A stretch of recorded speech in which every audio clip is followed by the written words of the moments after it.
tidak semua keputihan itu merupakan keputihan yang patologis atau keputihan yang memang karena penyakit ataupun infeksi. Teksturnya harus berbentuknya itu satu, kita harapkan tuh tidak seperti gumpalan yang seperti keju. Jadi bentuknya hanya seperti cairan saja.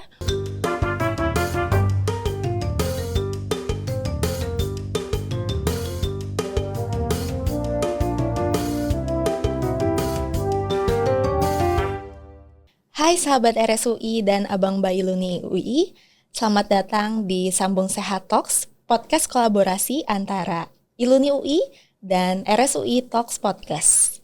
Segmen ini merupakan segmen baru karena akan membahas mengenai edukasi kesehatan, khususnya dalam rangka memperingati Hari Besar Kesehatan. Saat ini saya sudah bersama dengan Dr. Iren Sinta Febriana SPOG, dokter spesialis obstetri dan ginekologi di RSUI, yang juga akrab disapa dengan Dr. Iren. Halo dok, apa kabarnya hari ini? Halo, baik banget. Mbak Monik gimana? Baik dok, terima kasih banyak ya dok sudah meluangkan waktunya untuk sharing bersama teman-teman Iluni UI dan juga bersama dengan RSUI Talk Podcast. Ya, dengan senang hati. Dok, izin kita mulai dari dasar dulu ya dok. Iya. Banyak perempuan saat ini mengira kalau semua keputihan itu tanda penyakit. Sebenarnya apa sih keputihan yang normal dan apa sih keputihan yang tidak normal itu dok? Iya, jadi sebenarnya dalam siklus haid perempuan tiap bulannya usia reproduksi yaitu pada usia mulai mens pertama sampai akhirnya mencapai masa menopause, setiap bulannya ada peningkatan estrogen atau hormon perempuan, baik hormon estrogen maupun progesteron. Nah, saat hormon estrogen di titik-titik tertentu memang memicu kelenjar di leher rahim untuk menghasilkan lebih banyak keputihan atau lendir. Nah, jadi memang pada beberapa titik di fase-fase siklus haid perempuan terkadang kita menemukan keputihan. Oke. Tapi tidak semua keputihan itu merupakan keputihan yang patologis atau keputihan yang memang karena penyakit ataupun infeksi. Bisa jadi ya itu keputihannya hanya merupakan respon normal dari lendir serviks yang berespon kepada peningkatan hormon estrogen atau hormon perempuan yang sedang menaik atau tinggi di beberapa fase reproduksi atau fase haid. Seperti itu. Oke, baik dok. Jadi sebenarnya cukup kompleks juga ya dok ya. Nah, tapi ini ada nih yang sering ditanya ini, ciri-ciri keputihan yang normal sama keputihan yang perlu diwaspadai itu apa sih dok? Ya, jadi sebenarnya keputihan yang normal itu bisa kita temukan titiknya itu biasanya pada saat mau haid. Oke. Jadi saat mau haid, beberapa hari sebelum haid ataupun di tengah-tengah siklus haid. Jadi kalau kita punya tanggalan nih kalender haid, hari pertama haid sampai hari pertama haid berikutnya kita bagi dua, itu kan berarti siklus. Itu berarti tengah siklus haid ya. Nah, di tengah siklus haid itu atau kita kenal sebagai masa subur atau masa ovulasi, itu bisa terjadi lendir serviksnya juga meningkat, tapi bening. Nah, kedua titik itu adalah keputihan yang normal. Nah, jadi memang kalau memang kita temukan keputihan pada dua titik tersebut bisa dikategorikan mungkin aja memang lebih ke normal ya. Lagi-lagi kemudian yang kedua kita lihat teksturnya. Teksturnya harus berbentuknya itu satu, kita harapkan tuh tidak seperti gumpalan yang seperti keju.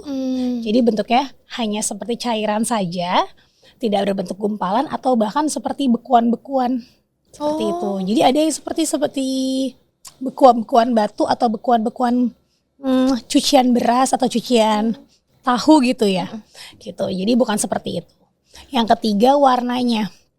Jadi warnanya kita harapkan hanya bening saja ataupun hanya putih susu saja. Nah, itu yang normal. Jadi warnanya jika sudah berwarnanya seperti kekuningan atau kuningnya udah kehijauan atau bahkan sudah kita melihat kuningnya ataupun putihnya sudah bercampur seperti kayak kecoklatan atau ada merahnya, berarti kan takutnya bercampur dengan flek-flek darah ya. Kita juga bisa curiga itu hal-hal yang tidak fisiologis atau tidak normal.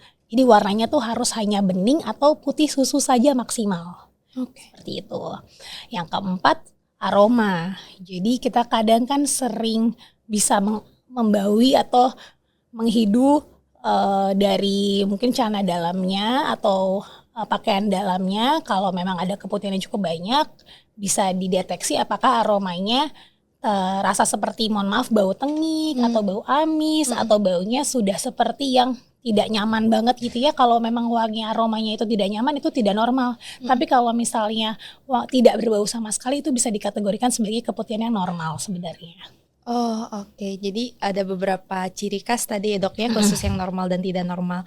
Tapi kalau untuk yang tidak normal sendiri, penyebabnya biasanya apa sih dok? Iya, jadi kita bisa kategorikan lagi dari berbagai macam infeksi ya. Tapi yang paling sering itu adalah infeksi bakterial.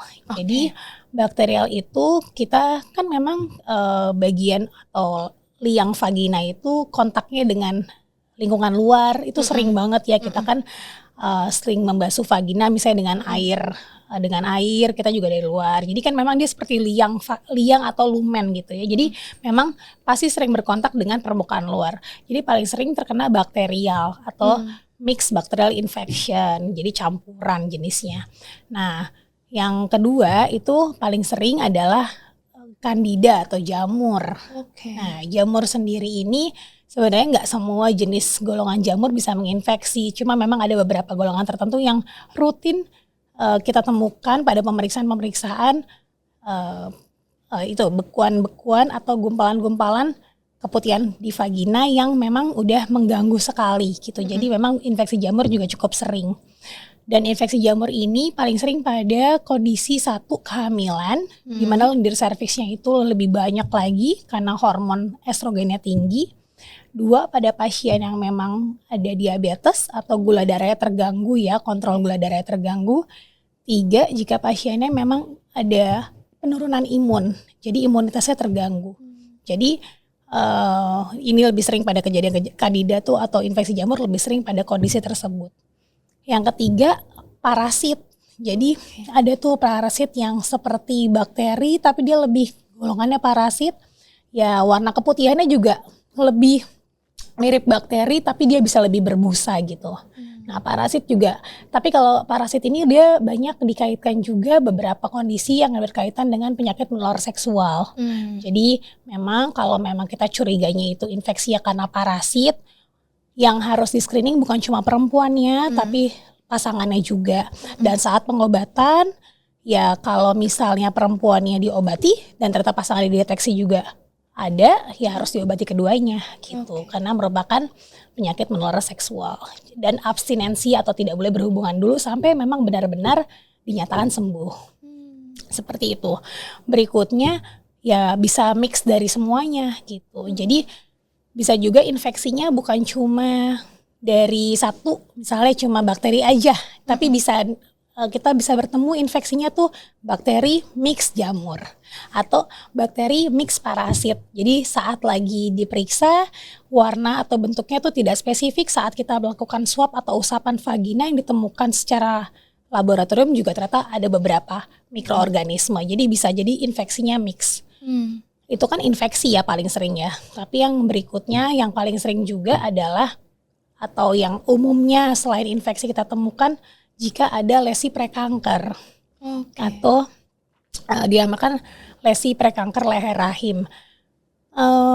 Bisa juga kondisinya berujung pada ya memang ada keganasan leher rahim atau kita kenal CA cervix mungkin yang udah sering didengar sama masyarakat ramai ya. Jadi CA cervix itu salah satu dari gejalanya adalah keputihan yang tidak pada fase haid tertentu. Warnanya produktifnya itu adalah putih gumpal atau putih bercampur kecoklatan seperti itu ya. Jadi warnanya bukan cuma putih bening saja dan produktif sekali. Jadi ada terus. Bahkan beberapa kondisi sudah sampai bau amis banget ya. Jadi kita bahkan pakai celana dalam pun ibunya sudah pakai pakaian dalam, bahkan pakai celana suka masih tercium gitu dari luar gitu. Jadi aromanya cukup khas seperti itu. Jadi kondisinya bisa infeksi, bisa juga yang menunjukkan keputihan tersebut bisa menunjukkan ada kondisi lain selain infeksi yang mungkin harus ditreat lebih cepat seperti itu.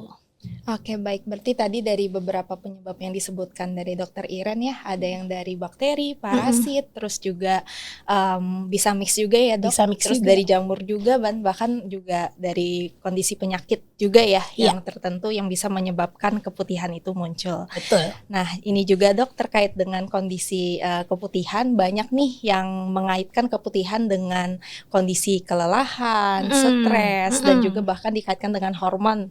Nah, Betul. itu benar ada kaitannya nggak dok? Betul.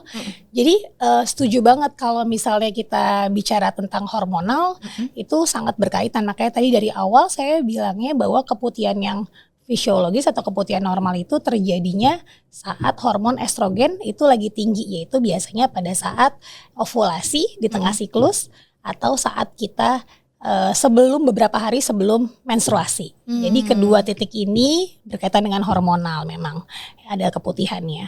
Nah, kalau lagi stres itu memang pada kondisi tertentu ada suatu refleks di mana akhirnya terjadi peningkatan lendir serviks yang lebih tinggi juga. Kemudian ada sinyal tertentu yang bikin lendir serviks lebih banyak juga. Akhirnya juga kita kadang-kadang pada beberapa kondisi karena saking sibuknya mungkin tidak mengganti pakaian dalam, alhasil jadinya mungkin keputihannya jadi ya kondisinya lebih lembab ya. Saat kondisi lebih lembab, keseimbangan dari biota atau keseimbangan bakterinya juga terganggu. pH vagina kan harus dipertahankan selalu asam. Kalau pH vagina tidak asam, ya akhirnya jadi bakteri-bakteri lainnya atau parasit atau patogen lainnya bisa mengkolonialisasi. Jadi dominan nih di vagina, akhirnya terjadi keputihan yang berlebihan. Seperti itu. Oke dok, terima kasih untuk penjelasannya tadi ya dok ya. Supaya kita sebagai perempuan gak salah mengambil keputusan nih dok, kapan sih keputihan itu harus dibawakan atau diperiksakan ke dokter? Iya, bagus banget. Jadi sebenarnya kalau misalnya keputihannya satu sudah dirasakan tidak adanya tuh keterjadinya bukan cuma di tengah siklus ataupun saat mau menstruasi saja. Yang kedua, jika sudah ada perubahan dari bentuknya, teksturnya, warnanya, dan aromanya gitu ya. Jadi kalau misalnya sudah ada perubahan yang tadi seperti saya sebutkan sebelumnya, boleh dikonsultasikan lebih cepat. Yang ketiga, jika memang kondisinya sudah berkaitan dengan masalah medis lainnya, misalnya sebelumnya ditemukan ada pap smear-nya menunjukkan adanya lesi prekanker tipe apa gitu misalnya, itu baiknya dikomunikasikan lebih cepat ke dokternya. Atau ada kista coklat yang terdeteksi dari USG tahun berapa, kemudian sekarang sakit atau nyeri, kemudian ada keputihan yang juga takutnya kistanya terinfeksi, gejalanya adalah keputihan itu sendiri gitu. Jadi jika adalah masalah medis yang memang menyertai atau menjadi riwayat penyakitnya pasien atau kita sekalian gitu ya, itu memang lebih baik dikomunikasikan ke dokter aja apakah memang ini suatu yang urgent untuk ditreat atau tidak gitu. Oke baik dok, berikutnya ada tips nggak sih dok buat kita gitu sebagai perempuan, buat sahabat RSUI dan abang Mbak Iluni UI di sini supaya menjaga keputihan itu tetap normal dok? Iya, jadi pada dasarnya keputihan itu sendiri terjadi jika adanya ketidakseimbangan antara flora yang ada di vagina atau mukosa vagina dengan infeksi lainnya ataupun misalnya jumlah bakteri, parasit dan lain-lain gitu. Pada dasarnya kan sebenarnya ada biakan atau koloni dari Lactobacillus nih, suatu golongan bakteri yang menghasilkan zat-zat asam yang mempertahankan kondisi mukosa vagina selalu asam supaya tidak mudah terinfeksi. Jadi pH-nya vagina harus selalu asam. Untuk mempertahankan kondisi tersebut berarti kita harus menjaga beberapa hal. Yang pertama, yang kita tidak kalau bisa memang kita sering membasuh vagina dengan air mengalir jika memang banyak keputihan yang saat itu terjadi. Jadi pastikan air yang kita pakai air yang bersih, dibasuhnya dari depan ke belakang, diusahakan jangan membasuh vaginanya itu dari belakang ke depan. Jadi kalau memang suatu saat kita sudah terlanjur membasuh dari belakang ke depan ya tetap dilanjutkan dengan depan ke belakang lagi untuk cukup lama gitu ya. Gitu. Begitupun juga kita kalau mau memakai sabun, jangan memakai sabun tuh sampai dalam vagina. Kalau bisa memakai sabunnya dari depan ke belakang itu pakai sabun yang hanya maksimal probiotik saja isinya, yaitu yang hanya untuk Lactobacillus biakan saja dan jangan sampai dimasuk-masukkan. Jadi cukup di depan vagina saja, di mukosa ataupun kulit luar vagina. Gitu. Jadi kalau sebenarnya hindari douching vagina yang terlalu sering dan terlalu dalam, bahkan pakai antiseptik vagina terlalu sering. Seperti itu. Dan kedua, sering mengganti pakaian dalam dengan bahan-bahan yang menyerap keringat ya, seperti yang katun, bambu fiber gitu ya. Jadi tidak membiarkan kondisi kewanitaan itu dalam kondisi lembab terlalu lama. Begitupun kalau kita pakai celana yang ketat, misalnya habis olahraga, pakai celananya kan misalnya legging ketat, atau misalnya kita pakai jeans ketat gitu ya. Jadi itu kan lebih mudah lembab ya daerah kewanitaan. Sering diganti pakaian dalamnya, atau bahkan misalnya sudah tidak perlu lagi pakai yang ketat, ya kita ganti pakai yang lebih loose. Jadi pH vagina juga lebih terjaga gitu ya. Jadi kelembapannya jangan dibiarkan terlalu lama lembabnya. Seperti itu. Yang ketiga, diusahakan untuk tetap konsumsi makanannya seimbang, gizi seimbang. Kita tahu bahwa memang environment atau lingkungan vagina itu sharing dengan, kan vagina itu bawahnya kan bagian pencernaan ya. Jadi kan yang memang pasase feses ya. Jadinya dengan kesehatan usus yang baik, maka akhirnya akan menghasilkan feses yang tidak terlalu terinfeksi dengan berbagai macam bakteri-bakteri jahat. Akhirnya juga vagina atau kesehatan lingkungan vagina juga lebih baik gitu. Sehingga butuh untuk memperbaiki konsumsi prebiotik maupun probiotik. Prebiotik itu serat yang tinggi, jadi gizi seimbang itu ya kita tahu ya bahwa memang karbohidrat kompleks, harus ada protein, lemaknya juga lemak yang baik gitu ya, jangan terlalu tinggi lemak dan gula-gula yang simple gitu ya, dan tentunya harus nambah serat. Jadi prebiotik itu serat atau fiber. Yang probiotik ya seperti konsumsi Lactobacillus spesies gitu. Jadi misalnya kita bisa dapat dari cairan yang sudah di-pack isi Lactobacillus spesies, ataupun mungkin ada berbagai macam kapsul probiotik sekarang yang lebih mudah. Jadi memperbaiki kesehatan usus atau memperbaiki biota saluran pencernaan kita, sehingga nantinya juga saluran vagina kita juga lebih baik biotanya, seperti itu. Kemudian yang berikutnya jangan lupa pap smear.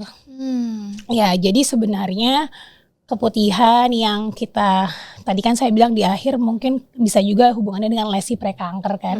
Jadi kalau misalnya ada mendeteksi seperti itu lebih dini, kita kan kalau pap smear itu mengusap sel leher rahim. Kita deteksi ada tidaknya perubahan dari sel-sel tersebut yang ke arah prekanker atau preganas, sehingga kalau memang ada ya kita treat. Jangan sampai keputihannya jadi terjadi di kemudian hari sebagai indikasi dari kanker itu sendiri. Gitu. Jadi pap smear itu ada screening utamanya juga. Seperti itu. Wah, keren banget sih Dok tipsnya Sama-sama. ya untuk menjaga keputihan Semoga kita tidak bermanfaat normal. ya. Iya. Jadi terima kasih banyak Dokter Iren buat penjelasan semuanya dari awal pengertian bahkan sampai ke penyebab, terus juga ciri-ciri dan di akhir dokter juga memberikan tips buat kita, buat sahabat RSUI dan Abang Mbak Iluni UI supaya tetap menjaga kesehatan tubuh khususnya para wanita untuk keputihannya itu sendiri supaya tetap normal ya, seperti itu. Jadi untuk Abang Mbak Iluni UI dan sahabat RSUI, apabila ada tanda dan gejala yang menunjukkan tidak normal ya Dok ya, jangan takut untuk segera dibawa ke dokter dan diperiksakan supaya bisa dicegah sejak dini ya. Dan sebenarnya keputihan itu nggak selalu berbahaya ya Dok ya. Betul. Cuman apabila sudah menunjukkan tanda gejala yang tadi disebutkan yang sudah tidak normal dan perlu diwaspadai, itu harus diperiksakan ke dokter. Ya, terima kasih banyak Dokter Iren Sinta Febriana SPOG sudah menyampaikan materinya yang sangat menarik dan dikemas dengan cukup yang baik juga ya buat Abang Mbak semua Iluni UI dan sahabat RSUI. Buat sahabat RSUI dan Abang Mbak Iluni UI, jangan lupa untuk follow, subscribe, dan juga share informasi dari YouTube ini supaya bisa memberikan edukasi yang bermanfaat untuk semua perempuan di Indonesia ini terkait dengan keputihan. Terima kasih. Terima kasih.